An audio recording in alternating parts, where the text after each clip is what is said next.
घर को completely organise और मैनेज करने के लिए सुबह से शाम तक नेवर एंडिंग टास्क परफॉर्म करने होते हैं। तब कहीं जाकर एक well maintained home organization system जो स्पेस सेव करने के साथ साथ टाइम और मनी सेव करने में भी हेल्प करता है। बस थोड़ी सी सोच और अकल की जरूरत होती है। तो चलिए देखते हैं आज मैं घर और किचन से रिलेटेड ऐसे कौन से टिप्स आपके साथ शेयर करने वाली हूँ जो आपके लिए बहुत हेल्पफुल साबित होंगे। वीडियो अगर अच्छी लगे तो चैनल को सब्सक्राइब कर दें। So without skipping let's dig into the video.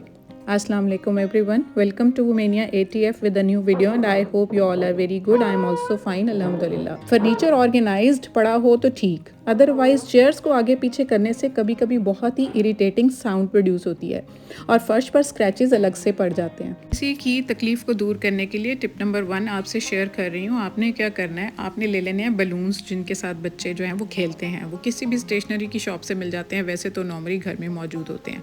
आपने उनके हेड के पार्ट को इस तरह से सीजर्स के साथ कट कर देना है। तो जितने भी आपको चेयर्स हैं उस हिसाब से आपने कटिंग कर लेनी है। मैंने अभी आपको एक चेयर के लिए ये 4 पीस कट करके दिखाए हैं। तो ये जो नीचे वाला पार्ट है ना, ये बहुत अच्छी पॉकेट से बन गया है। अब आगे चलकर देखते हैं कि इसको हम इसके ऊपर सिंपली जो है इसकी चेयर को उल्टा करके और इसकी लेग्स के ऊपर हम इसको कवर कर देंगे। तो ये एक स्ट्रेचेबल सा रबड़ का मटेरियल होने की वजह से जब भी हम चेयर को मूव करेंगे ना, तो हमारी चेयर में से किसी किस्म की कोई भी आवाज़ पैदा नहीं होगी। हमारा फर्श जो है वो भी बचा रहेगा, कोई स्क्रैचेस पैदा नहीं होंगे और कोई सोते हुए डिस्टर्ब नहीं होंगे और जागते हुए भी इरिटेट नहीं होंगे। तो टिप नंबर 2 हमारी है इसी से रिलेटेड, जो हमारा हेड वाला पार्ट था ना, उसको नहीं हमने वेस्ट करना। वो भी बड़ी ज़बरदस्त चीज़ है। देखें ज़रा, इसके साथ मैं अपनी पोनी बना रही हूँ। तो ये मेरी टेल जो है इतनी अच्छी, सिर्फ एक ही देखें बैंड के साथ मेरी इतनी अच्छी टेल बन गई। उसके बाद जितनी हमारी ये ग्रोसरी आती है सारी यूज़ तो नहीं होती, जितना पैकेट बच जाता है तो उसके ऊपर इस तरह सिंपली मैंने इसके हेड वाले पार्ट को फिक्स कर दिया। तो इतनी टाइटली ये फिक्स हो गया है कि ज़बरदस्त हो गया।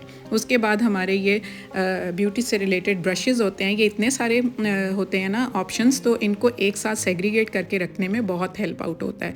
इस तरह ये स्टेशनरी के ये हमारे जो नियॉन मार्कर्स और स्टेशनरी की आइटम्स जिनको सेग्रीगेट करके रखना होता है, तो बहुत अच्छी ऑप्शन हमें अवेल हो जाती है। तो है ना बेस्ट आइडिया।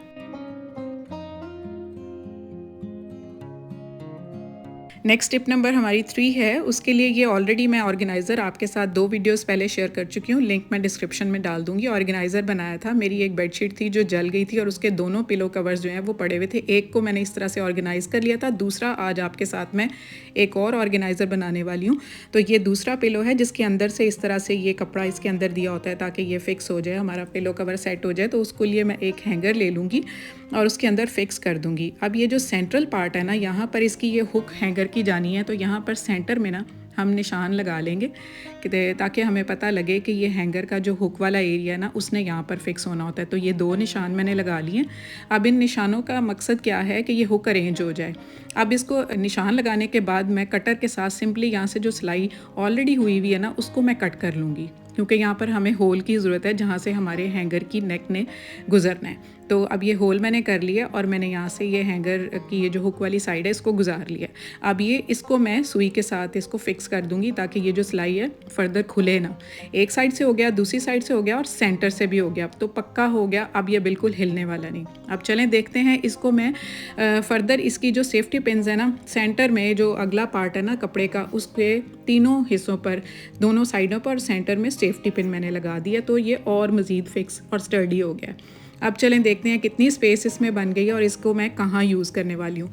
तो मैं इसको कहीं पर भी ना अपने डोर के पीछे या कहीं पे भी घर में मैं इसको हैंग कर देती हूँ और मैं ये डोनेशन बैग के तौर पर इसको यूज़ करती हूँ। लाइक जितनी भी महीने के अंदर मेरे पास कोई ऐसी घर में चीज़ें होती हैं, जैसे ये कोई कपड़े हो गए और इसके अलावा कोई जूते निकलते हैं जो हम नहीं पहनते लेकिन दूसरे पहन सकते हैं, तो उनके लिए मैं ये डोनेशन बैग के तौर पर ये रख लेती हूँ। और सारा महीना मैं इसके अंदर जो भी स्टेशनरी वगैरह कुछ भी मेरे घर में होता है ना, अपनी हेयर एसेसरीज़ हो गई, एवरीथिंग, तो मैं इसमें डालती रहती हूँ। और महीने बाद हमारी सोसाइटी में गाड़ी आती है जो कि फिर रेलिवेंट लोगों को वो चीज़ें मिल जाती हैं। तो इस तरह से मैं इसको डोनेशन बैग के तौर पर यूज़ करती हूँ। आप इसको लॉन्ड्री बैग के तौर पर भी या अपनी कन्वीनियंस के हिसाब से भी यूज़ कर सकते हैं। तो नेक्स्ट टिप हमारी जो है वो ग्रीन लीफी वेजिटेबल्स, जिनका आजकल सीज़न में है और मेरे घर में तो बहुत ज़्यादा बनती हैं और ये आयरन का बहुत अच्छा सोर्स होती हैं और टेस्टी भी बहुत होती हैं।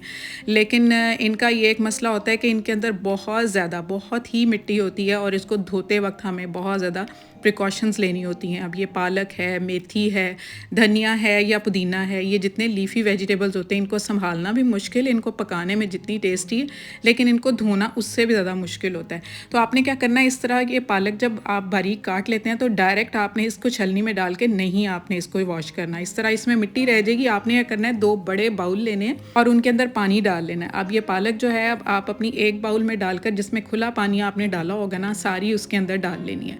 उसके अंदर डालने के बाद उसको हल्का सा हाथ से उसको हिलाते रहना है ताकि उसके ऊपर जितनी हमारी ये मिट्टी वगैरह लगी हुई है, डस्ट लगी हुई है, वो सारी उतर कर पानी में नीचे बैठ जाए। और इस तरह से ऊपर से फिर हाथ से या आप बड़े स्ट्रेनर से, जिस तरह आपको कन्वीनियंट लगे, आप ऊपर से उसको लेकर इस तरह से और दूसरे बाउल में डालते जाएंगे। तो मैं आगे चलकर आपको दिखाती हूँ कि अगर आप सिंपली इसको डायरेक्ट पानी से वॉश करेंगे तो उतनी डस्ट नहीं निकल सकती जितनी डस्ट ये इस तरह से खुले पानी में डालने से। आपका साग भी है ना, उसको भी आप इसी तरह से 8-10 दफ़ा इस प्रोसेस को आप रिपीट करें। ये स्ट्रेनर से मैंने सारी ऊपर से रिमूव कर ली है। अब आप पानी देखें कि कितना गंदा है और इसके ये सरफेस के ऊपर इतनी मिट्टी होती है, इतनी बारीक वाली, इतनी फाइन मिट्टी होती है कि कभी भी वो 1-2 पानियों से नहीं निकल सकती। तो इस तरह से इस प्रोसेस को मैंने रिपीट किया। जो एंड पर थोड़े से रह गया वो स्ट्रेनर के अंदर है, तो उसको मैं स्टेन कर लूँगी ताकि आपके ड्रेन पाइप के अंदर भी इसके लीव्स ना आ जाएँ और कोई ज़ाया भी ना हो। तो एंड पर साफ़ पानी मैंने उसके ऊपर डाल लिया 8-10 दफ़ा इसको वॉश करने के बाद। तो टिप नंबर 5 हमारी मेथी से रिलेटेड है। वो भी ग्रीन लीफी वेजिटेबल है और पकाने में बहुत अच्छी और टेस्टी बहुत होती है, लेकिन इसका एक मसला ये है कि थोड़ी सी कड़वी होती है। इसको थोड़ा सा अगर आप इसके ऊपर नमक स्प्रिंकल कर लें, इसको कटिंग करने के बाद और नमक डालने के बाद अब आप इसको कवर कर दें, तकरीबन 1-1.5 घंटा आप इसको कवर करके रखें ना, तो इसकी जितनी कड़वाहट होगी वो इसकी निकल जाएगी और उसके बाद ये इतनी सॉफ्ट बनेगी ना। आप एक दफ़ा मेरे कहने पर ये ज़रूर ट्राई करें। जो लोग नहीं करते, जो ऑलरेडी इस तरह करते हैं, तो उनको ये पता होगा कि ये मैं बात कितनी सच्ची कह रही हूँ। इसी तरह से ही मैंने अब इसको वॉश करना है सेम प्रोसेस के साथ। तो हमारी जितनी ग्रीन लीफी वेजिटेबल्स हो गई ना, साग, पालक और ये मेथी और धनिया, पुदीना, ये मेथी जो है ना सबसे ज़्यादा मेरा ख्याल है कि इसके अंदर इतनी फ़ाइन और इतनी ज़्यादा मिट्टी होती है कि जो मतलब आधा वज़न तो मुझे लगता है मिट्टी का ही होता है। इसके लिए तो आपको मतलब अगर आप पालक को 8 दफ़ा अगर पानी से गुजारते हैं तो इसको आपको 10 से 12 दफ़ा गुजारना होगा। ये देखें ज़रा कितना पानी गंदा हो गया है। ये नमक लगाने के बाद 1 घंटा उसको स्टेक कराने के बाद अब मैंने इसको वॉश किया है। तो आप ये देखें, पालक भी मैंने आपको दिखाई है, लेकिन मेथी के नीचे आप देखें ज़रा कितनी फ़ाइन और इतनी बारीक सी डस्ट है। तो इसको बहुत एहतियात से आपने इस तरह से खुले पानी से आपने धोना है। तो एंड पर ये रह गई तो स्टेन कर ली मैंने। तो नेक्स्ट टिप भी मेरी मेथी से रिलेटेड है कि अब आप जब मेथी को पकाएंगे ना, तो आप कोशिश करें कि इसको आयरन की कढ़ाई में पकाएं या आयरन के बर्तन में पकाएं, क्योंकि फिर ये वैसे ही एक अच्छा सोर्स है आयरन का, तो इस तरह हमें दोहरा फ़ायदा हो जाता है।